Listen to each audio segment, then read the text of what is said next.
그러면 이제 두 번째 시간 더 말씀을 더 나갑니다.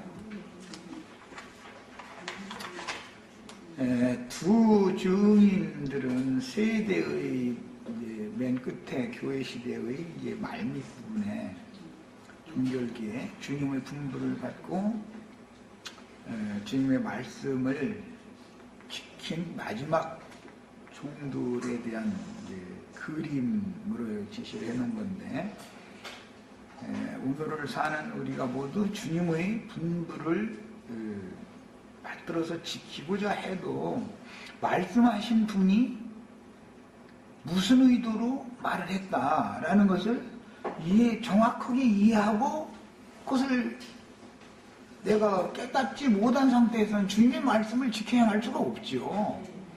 제일 중요한 것은 하나님은 영이시기 때문에 그 수종 천사들, 빛이신 하나님은 빛의 사자들을 그 세상에 종들로 보내가지고 그 종들을 통해서 인간들이 서로 상통하는 말로 다시 증거를 해줘야만 되는데, 이 대언하는 사람들이 하늘이 보낸 증인들만 있는 게 아니라 사탄이 보낸 사자들도 있기 때문에, 이게 이제 권세는 사탄이 보낸 그 무적인에서 올라온 짐승들이 더 세력을 갖고 있기 때문에 계속해서 아무리 증거를 하려고 해도 혼동이 안 올 수가 없고, 바른 진리를 하늘의 증거를 증거하는 종들은 무적행에서 올라온 짐승들에게 박해를 당하다가 죽임당하는 것이 대대로 있을 수밖에 없다. 그러다 보니 계시록 6장에서 이미 예언된 말씀처럼 하늘 성전의 제단 아래에서 우리 피를 신원해 주지 아니하시기를 어느 때까지 하시겠습니까 하고 호소하는 사람들의 그 기도와 같이 주님이 이 동무종들이 그 수가 채워져야만 된다. 그래서 이 두 증인이라는 사람들은 수를 마무리 채우는 사람들이다 이렇게 생각하면 되는 것이다 말이에요. 그러니까 우리들은 다 그 수에 들어가는 걸 사모하는 거예요. 육신으로 이 세상에 살아서 이 땅의 것을 도모하고 땅의 일을 생각하고 그런 걸 추구하느라고 예수 믿는 것이 아니죠. 이건 말할 것도 없죠. 근데 사실은 아래의 것을 생각하고 땅의 일만 도모하고 이렇게 해가면서 거룩거룩 찾아가면서 신앙 중지하는 사람들이 이게 더 위험한 사람들이라는 거예요. 차라리 아예 세상 사람들은 이런 문제를 가지고 대적하거나 해방하거나 죽이고 살리고 이런 일이 없어요. 우리는 대사를 이런 세상의 영과 하나님의 영을 정확하게 분별할 줄 아는 명철과 지혜를 다 받으셔야 되겠어요. 그 다음에 이때는 예언하신 말씀을 이루는 주님의 예언대로는 오는 부활의 때다. 예수님을 통해서 1차적으로 부활이 지나갔죠. 그렇지만 두 증인들의 부활이 또 남았기 때문에 오는 부활이라는 말씀이 있었던 것이죠. 그런데 사도들이 말씀을 전할 때 보면 부활은 지나갔다. 지나간 부활에 대해서만 자꾸 강조하는 사람들이 있었다는 것이죠. 그러나 분명히 오는 부활이 남아 있었는데 두 증인이 부활될 때를 성경은 염두에 두고 한 말이었다. 예수님께 이루어진 사실은 주님의 몸된 교회를 통해서 완성될 때 완전한 것이지, 예수님이 부활했는데 우리 형제 자매님들이 부활에 동참하지 못한다면 아무 소용없는 거잖아요. 예수님이 제일 좋은 첫째 부활에 일어난 분인데 시온산에서는 14만 4천은 다 처음 익은 열매들이라는 거예요. 예수님만 첫 열매가 아니고. 성경이 말하는 어떤 의도를 정확하게 알아야 되는 것이에요. 우리는 악한 짐승들이 증인들의 시체를 모욕하기 위해서 장사하지 못하게 하였지만 사실은 이미 부활 생명을 가진 증인들을 구태여 무덤에 장사할 필요가 없는 때가 왔다. 예언된 오는 부활의 때가 지금 왔기 때문에 장사하고 말고 할 필요가 없으니까 그들이 그렇게 악을 행하는 것을 하나님이 허용하셨으니까 이런 일이 있는 것이지. 이 마지막 증인들 전에는 다 죽으면 자연히 장사되는 거잖아요. 그런데 이 마지막 증인들은 장사할 필요도 없다는 거예요. 왜? 그때는 부활 때니까. 그래서 하나님의 이런 경륜적인 섭리에 따라서 원수들은 이제 썩으면 죽고 썩는 거 말이죠. 저 사람들이 저희가 부활돼서 승천한다 해서 하니까 다 거짓부렁이다 해가면서 하려고 욕보이려고 그 시신에게 못할 짓을 한 것이지만 하나님도 다 그걸 허락하실 때는 생각이 있어서 그걸 허락하시는 것이다 하는 말이죠. 자, 예언된 부활의 때가 차기까지 모든 성도들은 영혼과 몸이 분리되는 죽은 후에 그 시체는 한 줌의 흙으로 지었으니까 한 줌의 흙으로 돌아가는 건 너무 당연한 거예요. 이게 자연의 순환의 법칙이요. 하나님이 행하시는. 그러나 그 영혼은 평생에 거듭난 영에 그 사람의 생명의 바탕이 되는 혼이 연합되어져 가지고 빛으로 덧입은 신령한 몸이 덧입혀진 다음에 자기 구원을 이룬 후 몸의 구속을 받아서 빛의 세계로 데려감을 받고 해서 수가 채워졌다 이거예요. 수가. 그래서 이미 예수 그리스도 안에 있었으므로 이방인의 충만함이 차기까지 예수 안에서 자면서 그들은 완전히 어둠의 세상을 떠나서 빛의 세계로 간 사람들이야 다. 그런데 가면서 이때를 예수 안에서 자면서 이때를 기다렸다. 왜? 증인들이 부는 마지막 나팔이라고 하는 일곱째 나팔을 불 사람들을 위해서는 이들이 먼저 일곱째 나팔이 부러지기 시작하면 먼저 일어난다고 되어 있는데 이거는 빛이신 하나님의 자녀로 빛들이 되어져서 빛의 세계에서 자기의 일을 마치고 이 생에서 자기의 그 믿음 생활을, 신앙 생활을 마치고 주 안에서 쉰다 그 말인데 그냥 쉬게 하시지를 않고 왜 그들이 먼저 빛의 사자들이 먼저 일어나야 되느냐? 이것은 마지막 나팔을 부는 때가 되고 마지막 나팔 소리와 함께 증인들을 동역해서 하늘의 장작교에 해를 입은 여자를 세우려면 해가 비치잖아요. 이제 상징이죠. 그 여자를 동역해서 세우려면 강한 영이 아주 7배나 강한 영이다 이제 이렇게 표현했는데 7날이 빛이다 이랬는데 완전히 모든 진리가 다 열려버렸다 이 말이겠죠. 이제 결과적으로는 7날이 빛이니까 어둠은 조금도 남지 않은 것이죠. 뭔가 이게 뭔 소리인가 이게 뭔 소리인가 조금이라도 남은 게 없는 거예요. 이제 그 완전한 빛의 세계에 들어간 빛의 사자들이 마지막을 장식할 사람들에게 임해야 하기 때문에 그들이 먼저 일어나는 것이다. 그들이 먼저 일어나는 때가 6째 나팔과 7째 나팔의 사이에 그들이 일어나는 7째 나팔이 시작되면 바로 일어나서 나팔 부는 자들과 동역하는 자들에게 와야 된다 이거예요. 이건 오늘 이제 우리 형제 자매님들에게도 7날의 빛이 이렇게 임하셔야 돼. 내가 이런 말을 하는 것은 내가 그냥 스스로 성경 깨달아서 이렇게 한다 이렇게 생각하시면 안 돼. 빛의 세계에 앞서가신 그런 빛의 천사들을 나에게 보내서 먼저 빛의 세계에 대해서 영원한 하나님의 영광의 세계에 대해서 보여주시고 들려주시고 나서 이제 네가 나가서 대언을 해라 했기 때문에 이렇게 하는 것이지, 사람이 무슨 재주로 이런 성경 구절을 이것을 무슨 재주로 알아 이거를. 인간이 공부해서 한다 할 것 같으면 서울대학교 다 들어간 사람들이나 이거 구원받지, 우리 같은 사람이 무슨 재주로 구원을 받아. 그래서 반드시 앞선 증인들이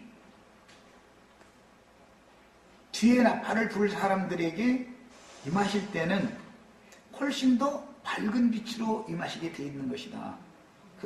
나중 선지자가 앞선 선지자보다 더 밝은 사람이 되는 것이다. 그래서 여자가 낳은 자 중에 구약시대에 이사야 선지자, 모세 이런 사람들이 얼마나 훌륭한 사람들이 많았어요. 그러나 엘리야의 심령과 능력으로 보냄을 받은 요한보다 더 큰 자는 없었다 그랬죠. 그 모세보다 요한이 더 큰 거예요. 사실은 이사야 선지자보다 요한이 더 큰 선지자예요. 그만큼 더 밝은 것이죠, 요한이. 그러나 예수님이 보내신 지혜자들만큼 받지를 못했다. 왜? 예수님은 봉인된 말씀을 열어서 지지자들에게 가르쳤으니까, 개봉된 말씀들을 깨닫겠으니까. 그런데 신약시대의 교회 시대를 종결하는 이 지점에 보냄을 받은 두 증인들은 구약 성경에 나타난 모든 예언들이 신약 성경의 예수님과 사도들을 통해서 어떻게 이루어졌으며, 이방의 충만이 차는 이 시점에서는 이것이 어떻게 확정되어지고 완성된다라는 것을 처음부터 끝까지 다 아는 사람이어야 된다, 그런 뜻이다 이 말이에요. 그러니까 우리를 앞선 선지자들보다 우리가 더 밝아져야 돼요. 엘리야보다 엘리사가 더 밝은 것은, 엘리사는 엘리야의 제자였지만 갑절의 영감이 임하는 거예요. 갑절의 영감이. 그러면 더 밝을 수밖에 없죠. 당연하죠. 우리 형제 자매님들도, 우리 길형제님, 이형제님도 나보다 더 밝아져가지고 더 큰 일을 능히 하실 수 있어요.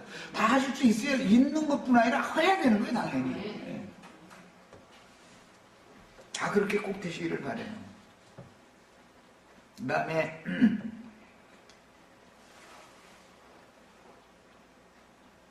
증인들이 사역하는 3년 반 동안을 날짜로 계산하여 1260일 동안 예언할 것이라고 기록된 말씀에서 그 기간 동안, 계시록에는 3년 반이라는 말은 없죠. 계시록에서는 안 나왔고, 구약 성경에 엘리야와 엘리사가 새해 6달 동안 하늘을 닫아서 비를 내리지 않게 하는 그런 능력이 있었고, 엘리야 선지자가 입을 다물어 버리면 하늘에 비가 안 내리는 거예요. 하늘이 닫혀버리기 때문에. 엘리야 선지자가 또 내 입의 말이 있으면 우로가 또 이제 하늘이 열려가지고 이제 비가 내리는 거예요. 그러면 사람이 하늘을 닫았다 열었다, 이게 참 얼마나 헷갈리는 얘기예요. 예. 거기에서 그게 이제 인용하는 말씀인데, 증인들이 사역하는 그 1260일 또는 42달 또는 한때, 두때, 반때, 뭐 이런 여러 가지의 암호적인, 암시적인, 묵시적인 날짜나 때라는 건 한때, 두때, 반때 이렇게 때라고 했죠. 그것은 절기죠, 절기. 사시, 창세기 1장에서는 날짜와 절기와 사시라는 건 이제 절기다 이 말이에요. 절기와 연한을 이루라. 그래서 연한에 가서는 3년 반, 뭐 7년 이렇게 말하고, 거기에서 다 기인되는 말씀들인 거예요. 그런데 이런 것들이 영적으로 어떻게 적용되느냐 하는 것을 지금을 읽으면서 설명을 다 할 수 없어서 오늘 이건 이제 자료를 해드린 거예요. 그래서 이제 이따 해찬하신 다음에 그 같이 읽어볼 거예요. 그 다음에 이 기간 동안 자기의 사역지에서 예수 그리스도의 증거와 하나님의 말씀을 인하여 매일매일 죽임을 당하여 앞서서 하늘 성전의 제단 아래에서 무지한 피를 흘린 자들의 그 피값을 갚아달라고 고소하던 앞선 증인들의 수에 가담이 되어져서 그 수가 차야만 그제야 끝이 오는 것이다. 하나님에게는 시작이 있고 분명히 끝이 있어요. 있기는 있는데 지금 기독교계에서는 이 모든 날이 끝에 대해서 얘기를 하면은 이단이라고 그러죠. 하나님은 분명히 끝이 있는 건데 뭔 일을 시작을 하였으면 끝을 맺게 마련인데 하면서 그들은 시한부 종말론자들이다. 이제 교리적으로 그렇게 말하죠. 예수님이 시한부 종말론자지요. 나는 시작과 끝이다 그랬으니까 끝이 있는 거잖아. 그런데 끝이 없는 것을 그냥 그 사람들 그야말로 세상 말로 밑도 끝도 없는 소리를 계속 하는 거예요. 언제까지 자기네들이 권세를 주장하는 그런 때와 기한이 계속될 거라고 생각하고 있지만 절대 그렇게 되지 않는다. 적그리스도 구약의 다니엘서에 나오는 그 적그리스도 그가 나타나면 하는 일이 뭐냐면 때를 변기시킨다. 때를 자꾸 하나님이 정해놓은 때를 자꾸 미는 거예요. 이 짓을 하는 거예요. 그러나 우리는 명확하게 하나님이 정한 때가 있다라고 우리는 확신을 가지고 전하는 거예요. 하나님이 말이 바보도 아닌데 아무 생각도 없이 인류 역사를 시도 때도 없이 이렇게 막 이렇게 하는 거냐 말이에요. 하나님은 그렇게 하시지 않는다. 인간들이 몰라서 그렇지 하나님의 시간표는 아주 정확하게 지금 1초 틀림없이 딱딱딱딱딱 지금 돌아가고 있다. 이걸 우린 믿는 거예요. 자, 그 다음에 힘센 천사와 함께 자기 사명을 다한 주의 증인들은 증거를 마치고 주와 함께 영광 중에 나타나서 구름과 같이 허다한 증인들에게로 끌려 들어갈 것인데 그때가 예언된 바와 같이 생명의 부활로 일어날 때이기 때문에 증인들의 부활은 바울 사도가 그렇게 추구했던 그리스도의 그 부활, 뛰어난 부활에 자기도 참여하기를 바란다 그랬는데 이 증인들이 그 부활에 지금 마지막으로 참여하는 자들이죠. 우리도 이 두 증인들과 같이 제일 좋은 부활, 첫째 부활에 다 일어나야 되겠다. 첫째 부활에 일어난 사람의 특징은 발로 일어나는 것이다. 몸뚱아리가 이렇게 호련히 뭐 어떻게 된 게 아니고 발로 일어났다. 왜 발로 일어났다 했을까? 앞에서 한 발은 바다를 밟고 한 발은 땅을 밟은 힘센 천사 그분과 함께하는 증인들이었기 때문에 그분과 똑같은 권세와 능력을 가지고 세상을 밟고 지배하며 세상 교계의 모든 거짓들을 전부 짓밟고 지배하는 능력과 권위를 가지고 부활을 하는 것을 말하는 것이다. 육신의 몸이 막 이렇게 뻘떡 일어나고 그런 얘기가 전혀 아니다. 이거는 그래야 예수님처럼 부활 생명을 가져야 태풍이 몰려오는 바다 위로 쭉쭉쭉 걸어다닐 수 있는 거잖아. 내 발밑에 있어야 되잖아. 세상이 내 발밑에 있어야죠. 윤자미님 세상에 빠져들어가면 안 돼. 그러니까 이제 앞으로 그것도 기독교계 어떤 목사님 유명한 누가 왔다 하면 거기 빠져들어가면 안 돼. 땅도 밟아야 돼. 아셨죠? 네. 이 사람만 이기는 자예요. 이 사람이 제일 좋은 부활에 참여한 사람이다. 의미를 잘 새겨두셔야 돼. 자, 그 다음에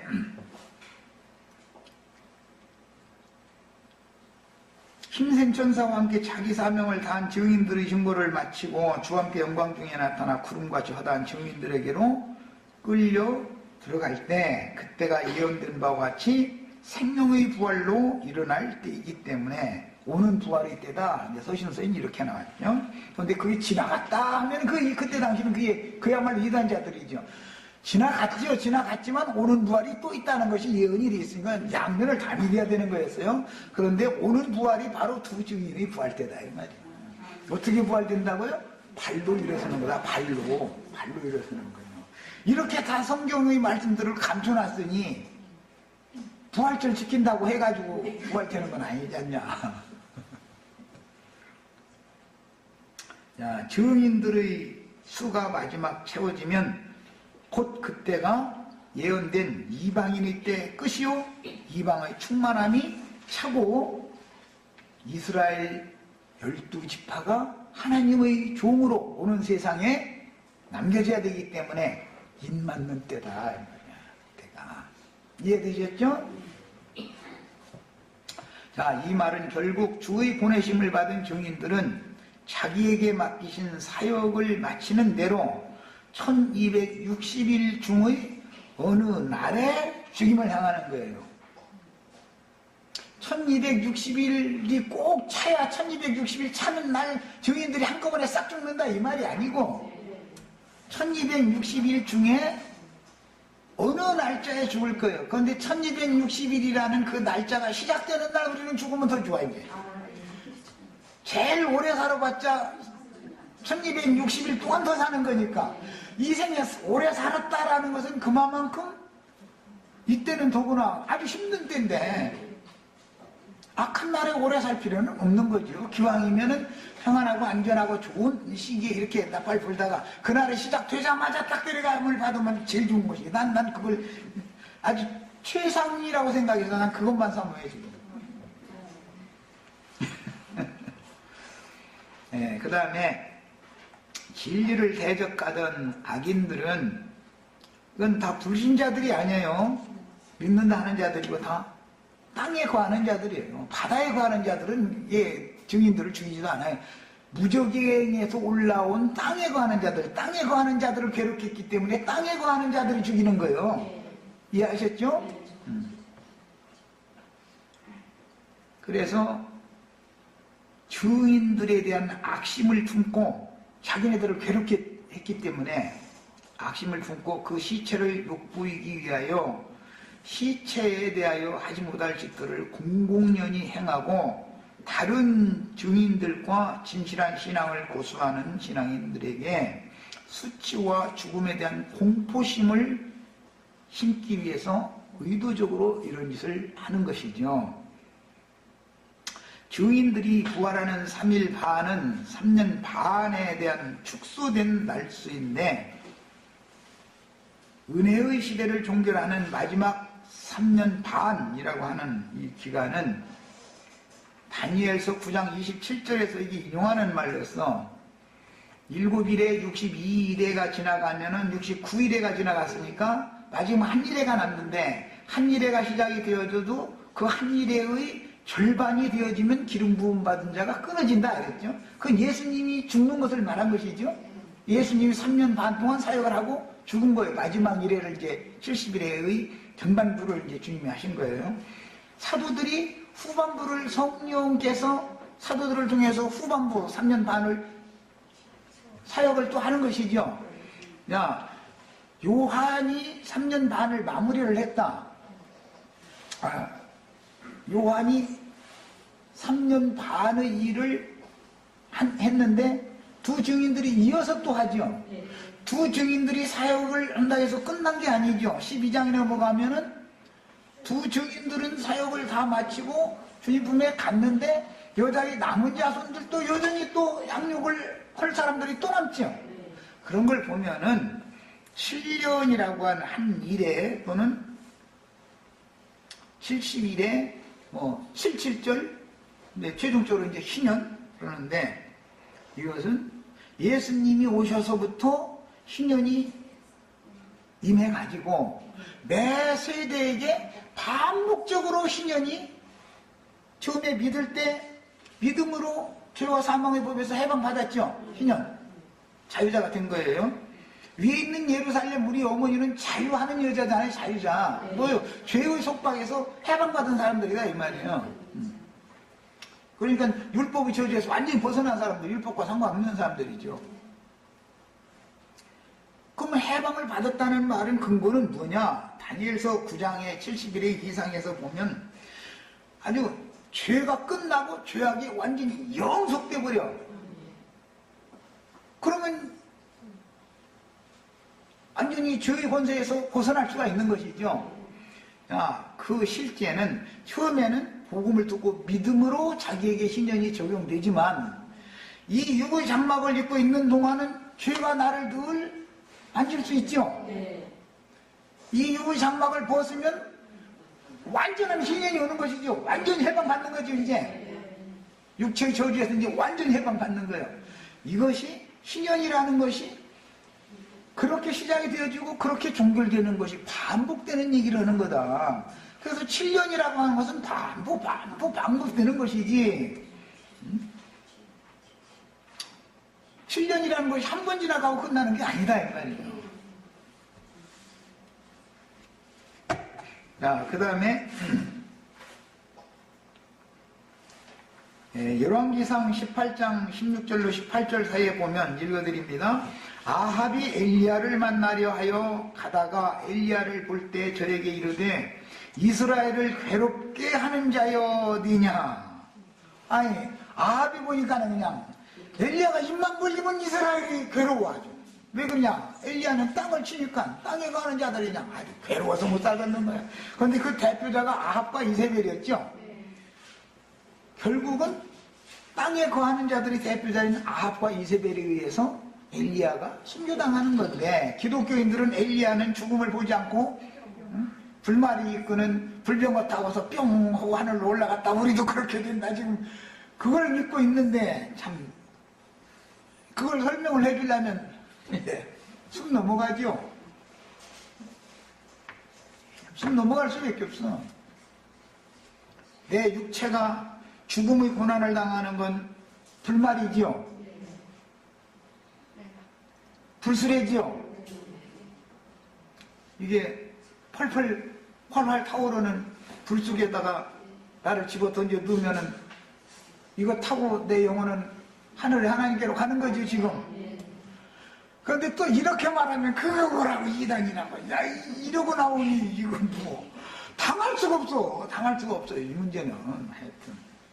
그럼 또 에녹도 보라고 이제 또 이러면 또 에녹은 세상을 정죄하고 하나님의 의를 전파하다가 하나님께서 저를 옮기심으로 세상에서 다시 보이지 않았다 그랬는데, 에녹이 섬기던 하나님께로 그가 갔다는 말은 뿅하고 휴거됐다는 말이 아니고 옮겨진다, 데려감을 받는다, 이 말은 그날에 하나는 데려감을 당하고 하나는 버려둠을 당한다, 이 말은 에녹이 당시 셈족 중에서 유명하다 하는 이들, 여자의 아름다움을 보고 다 자기가 좋아하는 자로 자기 아내를 삼는 유명한 자들 수십만 명씩 따라다니게 만들 수 있는 능력과 그야말로 마귀 권세가 있던 이 사람들한테 이단자로 몰려서 죽임당했다는 말이지, 에녹이. 그래서 그가 섬기던 하나님께로 옮겨졌다. 그러니까 세상에는 안 보이는 거잖아. 세상에 안 보이려면 내가 죽어야 세상이 안 보이지. 그런데 성경을 어떻게 해석을 하는지 그 사람들은 그냥 뿅 하고 나왔다. 두 사람이 그냥 이렇게 나오기 때문에 이 기독교계에서 그래도 성경 많이 깨달았다고 하는 형제회 계열에 있는 사람들, 지방교회에 속한 사람들까지도 사대교회 실행을 하는 장로교단, 침례교단 이런 사람들은 고사치고 그 사람들은 원래 무천년설 어쩌고 삼위일체 쌓고 이러니까 한 건 말할 것도 없고, 거기서 벗어났다고 자부하는 사람들도 여전히 우리말 못 알아듣는다. 내가 하는 말을 제일 심히 대적할 자들은 나를 안 만난 사람들이 아니야. 나를 만났는데 이해가 안 된 사람들이지. 나를 안 만난 사람이 나를 왜 미워하겠어? 나를 알도 못하는 사람이.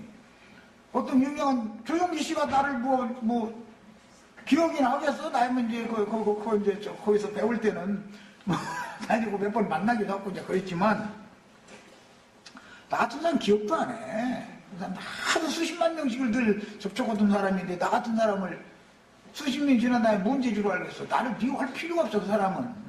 김홍도 씨가 나를 미워할 필요가 없어.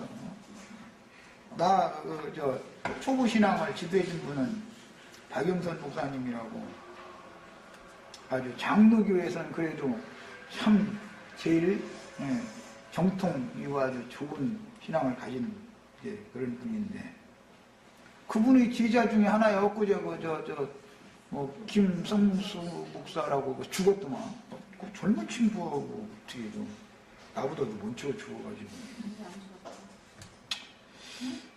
그런데 이제 개인적으로 보면은 엉뚱한 데까지 갔는데 그렇게 죽는 것이 개인적으로 보면 행복한 거예요. 고롱고롱해서 자식들 돌아가시게 생겼다고 먼 데서 다 모였는데 도로 살아났다고 또 갔다가 또 금방 돌아가시게 생겼다고 또 왔다 이걸 17번 헛걸음 시키고 나서 죽을 필요는 없는 거죠. 그렇게 죽으면 개인적으로 행복한 거예요, 이게. 그런데 이제 그분은 그분의 사명을 하고 그분에게 맡겨진 몫을 하고 가신 거예요. 그러나 그런 제도권, 신부제도나 목사제도를 벗어난 거 형제회단 말이야.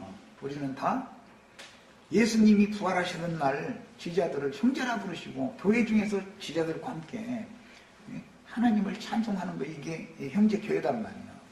그런데 우리는 형제교회도 너무 부족하다. 우리 완전한데 그건 이런 것이 아니다 말이야. 그러니 세속 로마교에서 나온 사람들이 기성교계 여전히 세도권 아니냐? 그럼 거기 세도권을 벗어난 형제회 그것도 아직도 부족하다.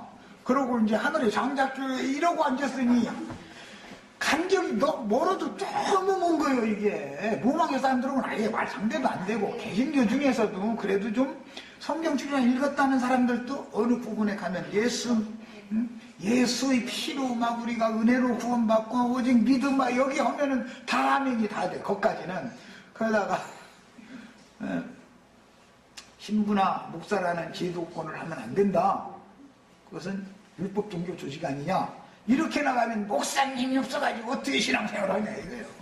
예배당 목사님이 세우는 예배당에 모여야 예배하는 것이지 말이야. 우리 루디아 자매 요즘 올려놓는 거 보면 들판교회도 있고 집에 있는 교회도 있고 뭐 산에도 모이고 아니 그냥 필요대로 모여 필요대로. 그럼 그거 교회 아니야? 들판교회는 교회 아니야? 예수님이 들판에서 광야에서 쥐애들 다 양육했는데 집에 모이면 교회 아니야? 그리고 뭐 성당이나 예배당 건축물 없으면 그 이단이다. 집에서 만약에 성도들이 모인다 그러면 그 이단이다. 이러고 목사를 부정하다니 목사 없으면 이단이다. 그런 분들의 성경에 어디가 있어 세상에. 이런 사람들을 벗어난다는 것도 굉장히 어려운 거예요. 이 형제회에 들어간다는 것도 굉장히 어려운 거예요. 이게 개신교를 벗어나서 형제들의 교회 부활하신 예수님이 우리의 맏형님이 되실 때 우리도 하나님의 아들이 된다. 이거 그래서 이 교회 중에서 형제라 칭하는 걸 부끄러워 아니하신 그 형제들의 교회 중에서 주님이 함께 찬양하는 이 히브리서에 나와 있어요. 그게 없는 게 아니에요. 형제교회라는 게 없는 게 아니에요. 있는데 그럼 굉장히 참 많이 본 거지요. 거기까지 갔으면. 근데 거기도 완전한 건 아니다. 이제 우리가 지금 왜 당신들 여전히 뿅 하고 휴거되는 거 몇 년도 며칠 날 예수님 구름 타고 오는 거 이거 지금 기다리고 있지 않냐. 그런 일 절대 없다. 반드시 이게 가야 된다. 이렇게 이게 가야 되냐고 막 이 형제의 사람들 아니 이 얘기만 하면은 아주 그냥 내가 그것 때문에 학교당하다 쫓겨난 거 아니야. 지방교회에서 이 얘기했다가 이것을 믿고서는 절대 혈과 육이라는 하나님 나라를 유업으로 절대 못 받는다. 제 아무리 성경을 많이 깨달았을지라도 이것을 벗어야 가는 거다. 빛의 아들들이면 하나님의 아들들이면 빛으로만 옷을 입고 빛의 세계에 가는 것을 말하는 것이지 이 혈육을 안 죽고 어디로 어떻게 간단 말이냐 이 얘기하면은 그냥 완전히 이단 나왔다 이거예요. 형제회 계열에 있는 사람들도 나를 배척하는데 기독교계에 있는 사람들은 배척하는 건 그건 말할 것도 없고 로마의 사람들은 아예 말이 안 통하니까 그 사람들 모이기만 하면은 자비롭고 자애로우신 성모 마리아여 물도 이렇게 이러고 앉았고 이걸 신앙생활이라고 앉았으니 신부가 그렇게 하는 거나 목사가 말도 안 되는 하나님의 말씀에다가 세상 말 섞어서 유명한 미국의 누가 어쩌느니 누가 어쩌느냐 예수님이 어떻게 했다는 말보다는 유명한 어떤 사람 얘기를 그렇게 많이 해. 그 사람들 지식도 얼마나 많은지 몰라. 어떻게 아는 사람들도 그렇게 많고. 그러고 나서는 축도해준다고 설교 끝나고 나서는 헌금 내라고 다 해놓고 나서는 헌금 주머니에다 놓고 쓰고 이럴 때가 이렇게 많은데도 막 못 쓰고 막 여기다 놨다고 하나님께 바쳤다고 하나님께 바치는데 헌금 주머니에다 갖다 바치나? 그거 막 축복해달라고 기도해놓고 나서 이제 손 들어놓고 막 주 예수 그리스도의 은혜와 하나님의 사랑과 성령의 교통하심 오늘 예배에 참석해서 이 헌금 이렇게 되신 우리 모든 그 사람들은 교우라고 그러더만 교우 여러분들 가정과 사업과 자녀와 모든 것에 축복을 하셨어. 근데 넘치고 눌러서 흔들어서 넘치게 줄 아나? 말도 나 지금 잊어먹어도 잘 이러면은 정말 하늘에서 복이 쏟아져 오는 것 같아. 그런 생활에 익숙해진 사람이 그게 다 아래에서 난 자들 이방인들이나 구하는 짓거리들이지 그게 무슨 놈은 위의 것을 찾는 신앙이냐 이렇게 말하면 그건 이단이더만. 이렇게 나오니까 이게 어떻게 해볼 수가 없는 거야 좀. 이런저런 이제 비유를 할 수 없이 들은 거고 우리의 신앙이 어디에 이르렀는지를 알아야 된다 이거예요. 내가 지금 어디에 이르렀는지 응? 내 위치가 어딘지를 알아야 될 거 아니야 사람이. 엘리야가 입만 벌리면 이렇게 땅을 괴롭히는 말만 했었는데 대표적으로 아합과 이세벨이 헌다소리가 엘리야 만나더니 이스라엘을 괴롭게 하는 자요 그랬다는 거예요.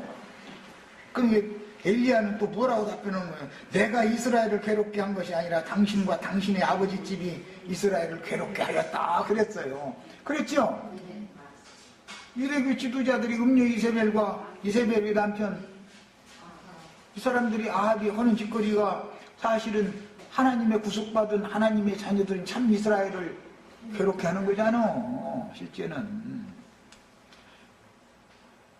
엘리야가 하나님의 종이 이스라엘을 괴롭힌 게 아니라 사실은 이스라엘의 지도자들이 이스라엘을 괴롭힌 거예요. 엘리야 때도 음녀 이세벨과 아합 왕은 엘리야를 향하여 이스라엘을 괴롭게 하는 자라고 말하면서 박해하였으며 침례자 요한의 정죄를 받았던 헤롯은 요한을 죽인 후에 예수께서 복음을 다시 전파하시니 모든 사람들이 주님을 선지자로 여기고 따름으로 요한이 부활되어져 나타났다고 알아서 두려워했다는 거예요. 그러면서 어떻게 뒷전으로 예수님 만나가지고 어떻게 이제 자기 그 두려움을 좀 해소시켜보는 이제 방법을 좀 하려고 애를 썼죠. 헤롯도 예수님 만나려고 예수님 만나주지도 않아. 아합이 예수님이나 엘리야 만나면 죽이려고 만나려고 그런 건데, 그러니까 나중에 제자들이 와서 헤롯이 당신을 죽이려고 한다고 예수님한테 귀띔해줬잖아. 그게 아주 구약 성경의 역사적인 사건이 그냥 예수님의 그대로 이게 이루어져. 그럼 그걸로 끝이 아니고 사도들이 나가서 이제 바울 사도가 나가서 복음을 전하는데 그 왕 이름이 생각이 지금 빨리 안 나네. 죽이려고 그래가지고 귀뜸을 해줘가지고 아그리빠 들창 너머로 이렇게 매달아서 내려보내줘가지고 도망갔죠. 이게 구약 성경에 한 번 나왔던 얘기가 예수님한테 그 다음에 사도들한테 그 다음에 두 증인들한테 오늘 우리들한테도 동일하게 그거다 이거 동일하게. 그런데 죽이려고 해도 어느 때는 죽을 필요가 없이 도망가야 되고 어느 때는 죽을 걸 뻔히 알지만 도망가지 않고 맞서는 때가 있죠. 네, 이렇게 하는 거예요. 자, 모든 주의 증인들은 세상을 정죄하고 믿음을 쫓는 의의 후사들이었기 때문에 세상은 증인들을 증오하였으며 증인들이 죽을 때 기뻐하였습니다. 증인들의 죽음을 기뻐하여 서로 예물을 보냈다고 기록된 말씀을 통해서 모든 기득권자들과 그들에게 속한 사람들이 그들이 원수인 증인들의 죽음을 축하하는 메시지를 발송하여 온 지구상에 알렸다. 이제 이 증인들이 사역을 하고 죽고 부활 승천하고 이런 것들은 아주 삽시간 지금은 뭐 이거 뉴스 전파하는 건 이건 뭐 지금은 이제 아주 말씀 그대로 이제 응해가지고 전 세계에 아주 큰 화제거리가 된다는 걸 알 수가 있는 것이죠. 11절 12절에 3일 반 후에 하나님께로부터 생기가 저희 속에 들어가매 저희가 발로 일어서니 지금까지 발로 일어서는 문제에 대해서 말씀을 드렸어요. 이것은 힘센 천사가 요한에게 능력을 줬고 요한의 능력과 요한의 심령과 능력이 두 증인에게 오는 것이죠. 그럼 두 증인은 요한보다도 능력과 권위가 더 있죠. 갑자기 영감을 갖게 마련이니까. 야, 그래서 이 증인들이 말씀을 전할 때에는 바다와 땅을 발밑에 두고 있는 사람들이다. 이 사람들은 바다도 땅도 두렵지 않은 거예요. 이 사람들은 완전히 초월된 사람들이고 세상을 정복하고 지배할 권리가 부여되어졌고 세속 교계를 완전히 정복하고 지배할 권리가 주어졌는데 이것을 장차 만국을 다스릴 남자에게는 무슨 권세를 준다 했어요? 철장 권세를 준다 그랬어요. 철장 권세. 이것이 철장 권세라는 뜻이요. 이것이 능력과 권위다. 선지자들의 발, 주인들의 발은 당연히 전도를 걸어 나가야 되니까 복음의 능력의 신발을 신고 당연히 나가게 마련이겠죠. 자, 그들이 증거하는 복음 말씀이 영원한 복음이라 그러는데 이것이 바로 그들이 증거하는 복음 말씀이 세상과 세속 교계를 지배하고 다스리는 철장 권세를 가진 그런 복음의 신발을 신은 사람들이다 이 말이에요. 그런 뜻이요. 그래서 발로 일어섰다 그런 거예요. 아니 손으로 일어섰다, 뭐 몸으로 일어섰다 그러면 뭐 나쁠 것이 없잖아요. 그런데 왜 두 증인들은 발로 일어난다고 그러냐? 이 말은 사람이 일어서려면 발로 이렇게 해야 된다니 그렇게 생각을 하면 안 된단 말이에요. 앞에서 힘센 천사의 두 발 얘기가 나왔기 때문에 그에게 그 권세를 받은 사람들이니까 사람이 그 권세가 있는 것이 아니라 보내심을 받은 자는 보내신 이가 함께한다 이게요. 그러니까 능력이요 권위가 되시는 힘센 천사가 두 증인들을 살리는 것이죠. 이것이 육체로는 죽임을 당했지만 무궁한 생명의 능력으로 다시 살아나셨다. 이게 생명 능력이다 이 말이에요. 생명은 모든 죽음을 정복하고 지배하고 밟을 수 있죠. 이렇게 하는 얘기를 말하는 거예요. 우리들도 다 오늘 말씀의 중심은 이거니까 이제 다 이런 권세를 다 받으셔야 돼. 날 죽여다고 걱정 없어요. 몸을 죽여도 그 영혼을 어떻게 할 수 없는 그들을 무서울 게 아니에요. 생명의 능력과 무궁한 생명의 능력으로 당연히 다시 살아날 것이라는 걸 믿어야 되는데 어떻게 살아날 것이냐? 두 발로 일어나는 거예요. 두 발로. 한 발은 바다를 밟고 한 발은 땅을 밟은 힘센 천사가 나와 함께하면서 나를 통해서 밝게 만든다. 예수님이 밟은 것은 완성이 아니다 이거예요. 우리 형제 자매님들이 이렇게 다 밟으셔야 되겠어요. 자, 여기까지 합니다.